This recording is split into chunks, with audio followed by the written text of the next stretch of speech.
Assalamualaikum warahmatullahi wabarakatuh. Saya Gita Nindita, mahasiswi semester 5 IAIN Syah Nurjati Cirebon. Saya akan menjawab beberapa pertanyaan tentang bab sholat. Rukun Islam terdiri daripada 5 perkara, yaitu yang pertama syahadat, menyatakan tiada Tuhan selain Allah dan Muhammad itu utusan Allah. Yang kedua sholat, yaitu ibadah sembahyang 5 waktu sehari. Ketiga zakat, memberikan 2,5% dari uang simpanan kepada orang miskin atau yang membutuhkan. Yang keempat puasa, berpuasa dan mengendalikan diri selama bulan suci Ramadan.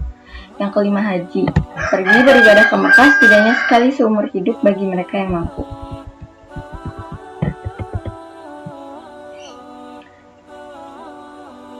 Benar, secara bahasa, sholat berasal dari bahasa Arab yang memiliki arti ibadah.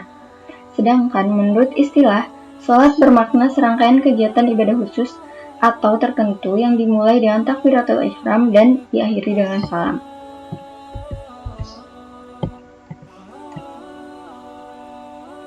Celakalah orang yang sholat dalam Quran Surat Al-Ma'un ayat 4, Fawailul lil musholin.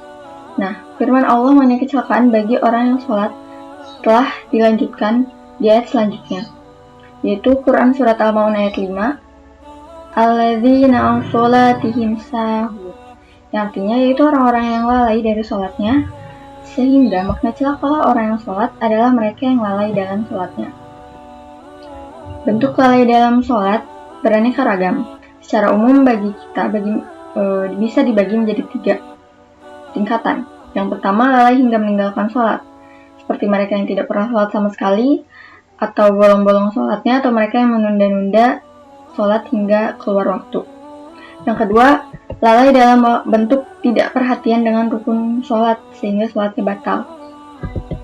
Yang ketiga, lalai dalam bentuk tidak melaksanakan penyempurnaan sholat, seperti tidak memperhatikan pakaian.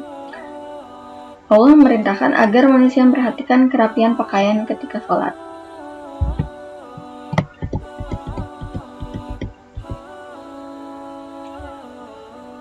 Sabda Nabi Shallallahu Alaihi Wasallam yang artinya, sholatlah kalian sebagaimana kalian melihat aku sholat. Kata aku dalam kalimat tersebut adalah Nabi Muhammad Shallallahu Alaihi Wasallam. Dari hadis tersebut, Rasulullah Shallallahu Alaihi Wasallam sengaja memperlihatkan gerakan sholatnya kepada para sahabat untuk melihat secara jelas bagaimana sujud dan cara beliau sholat. Kemudian, para sahabat menuliskannya dalam sebuah hadis dengan keterangan-keterangan dalam hadis sangatlah jelas. Sejelas kita sendiri yang melihat Rasulullah Shallallahu Alaihi Wasallam sholat.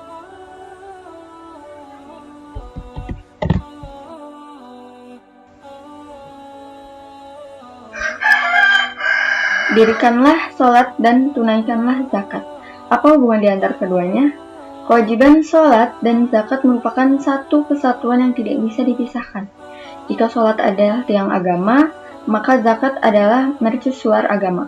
Jika sholat merupakan ibadah ritual yang paling mulia, maka zakat dipandang sebagai ibadah sosial yang paling mulia.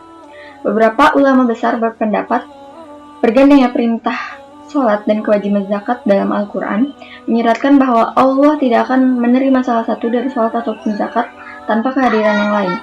Maksudnya, sholat akan sia-sia bila tidak membayar zakat. Demikian sebaliknya, zakat akan sia-sia jika tidak melaksanakan sholat.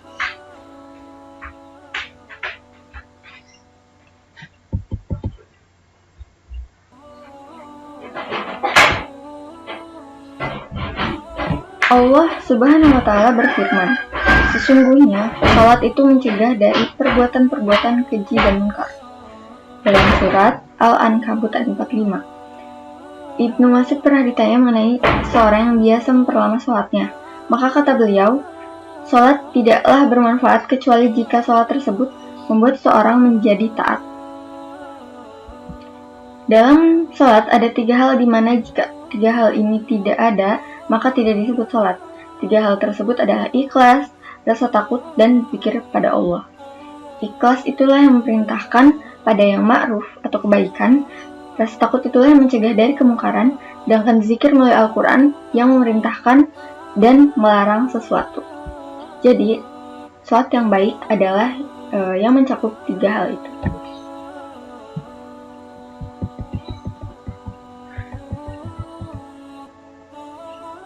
Syarat sah dan wajib sholat. Syarat sah sholat, yang pertama suci dari hadas, baik hadas kecil maupun hadas besar. Yang kedua, suci seluruh anggota badan, pakaian, dan tempat dari najis. Yang ketiga, masuk waktu sholat. Keempat, menutup aurat. Yang kelima, menghadap ke arah kiblat.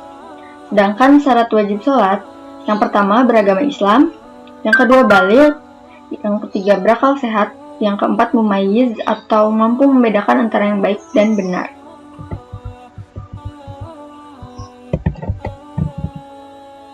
Rukun sholat. Pertama, berdiri tegak bila mampu dan diperbolehkan duduk atau berbaring bagi yang uzur. Selanjutnya niat. Selanjutnya takbiratul ihram, membaca suratul Fatihah pada setiap rakaatnya, ruku dan tumaninah, i'tidal dan tumaninah, sujud dan tumaninah, duduk di antara dua sujud dan tumaninah, duduk tasyahud akhir, membaca tasyahud akhir, membaca salawat Nabi, mengucap salam pertama, tertib, dilaksanakan secara berurutan.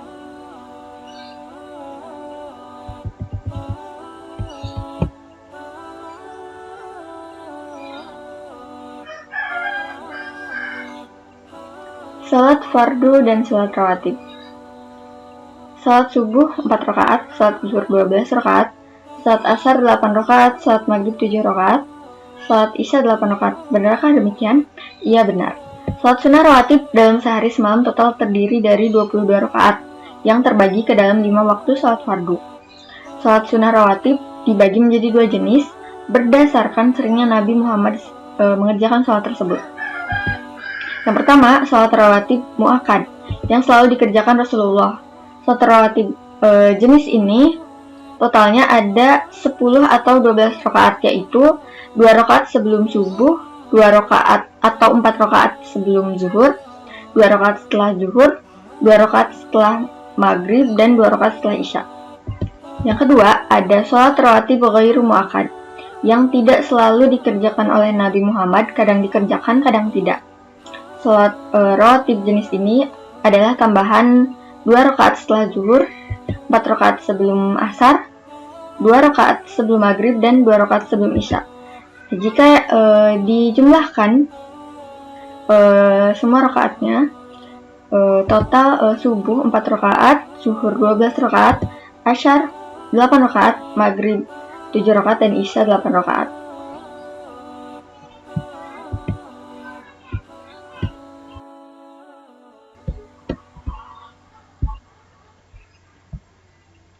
Jama dan qashar. Salat fardu memang bisa digabung dalam satu waktu, namun tidak semua salat wajib dapat dikumpulkan menjadi satu. Salat yang boleh dijama' ialah salat zuhur dan salat asar, salat maghrib dan salat isya, sedangkan untuk salat subuh tidak diperbolehkan untuk menjama' dengan salat lainnya.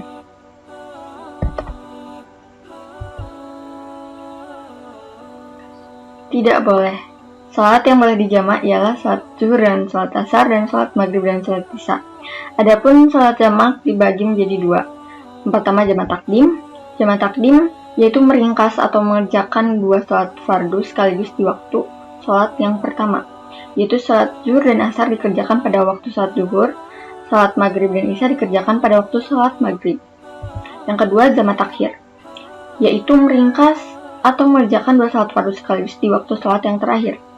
Salat zuhur dan asar dikerjakan di waktu asar, salat zuhur dan isya dikerjakan saat waktu salat isya. Syarat dan ketentuannya adalah perjalanannya tersebut bukan bertujuan untuk hal yang maksiat. Jarak maksimal perjalanan harus mencapai farsakh atau menurut beberapa pendapat para ulama 88 km, 80 km, 64 km, 94,5 km. Dilakukannya harus saat masih berada dalam perjalanan. Dilakukan setelah keluar dari batas desa.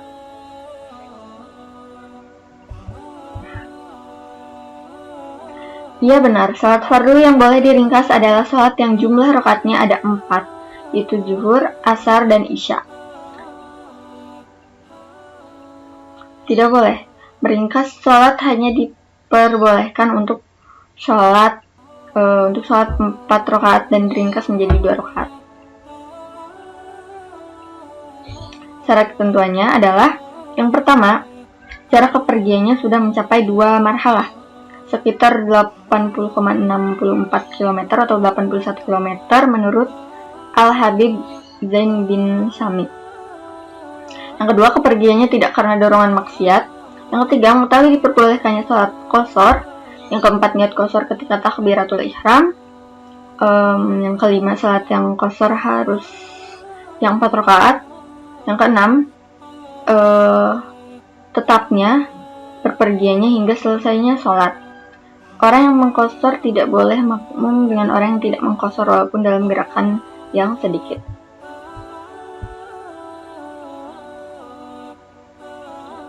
Ya benar, sholat fardu bisa dikumpulkan dalam satu waktu sekaligus diringkas. Sholat jamak qashar adalah menggabungkan 2 sholat fardu dalam satu waktu sekaligus meringkas. Hukum dan syaratnya sama dengan sholat jamak dan sholat qashar. Sholat jamak qashar dapat dilaksanakan secara takdim maupun takhir.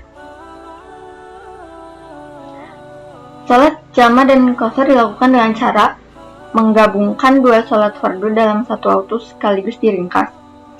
Adapun sholat fardu yang diperbolehkan untuk jamak dan qashar adalah sholat fardu yang memiliki 4 rakaat.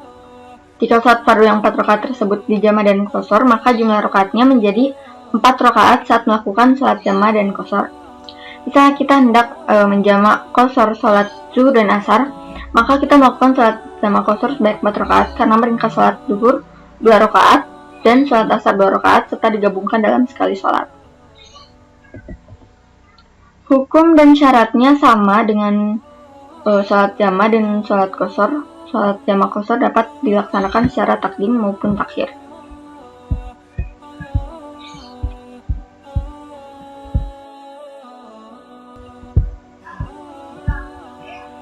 Bismillahirrahmanirrahim.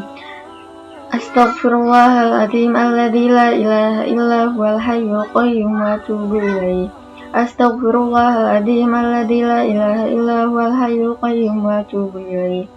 Astaghfirullahaladzim alladzi la ilaha illa huwal hayyul qayyum wa atubu ilaih. La ilaha illallah wahdahu la syarikalah. Lahul mulku wa lahul hamdu yuhyi wa yumiitu wa huwa ala kulli syai'in qadir. La ilaha illallah wahdahu la syarikalah. Lahul mulku wa lahul hamdu yuhyi wa yumiitu wa huwa ala kulli syai'in qadir. La ilaha illallah wahdahu la syarikalah. Lahul mulku wa lahul hamdu yuhyi wa yumiitu wa huwa ala kulli syai'in qadir. Allahumma anta salam wa minka salam wa ilaika ya'udu salam. Fahayyina rabbana bisalam wa adkhilna jannata darus salam. Tabarakta rabbana wa ta'alaita ya dzal jalali wal ikram. Allahumma inna nas'aluka salamata fid dini wad dunya wal akhirah wa afiyata fil jasadi wa sihhati fil badani wa ziyadati fil ilmi wa barakatan fil rizqi wa taubatan qabla al maut rahmatan inda al maut wa maghfiratan ba'da al maut. Allahumma hawwina alaina fis sakaratil maut wa najata minan nar wa afwa inda al hisab. Rabbana ighfir lana dhunubana wa liwalidina wa limasyayikhina wa limuallimina wa liman lahu haqqu alaina wa liman ahabba wa ahsana ilaina wa liwatil muslimin ajma'in. Rabbana taqabbal minna innaka antas sami'ul alim wa tub alaina innaka antat tawwabur rahim.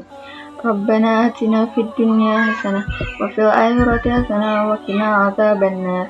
Wassallallahu ala sayyidina Muhammad wa ala alihi wa sahbihi wa sallam walhamdulillahi rabbil alamin.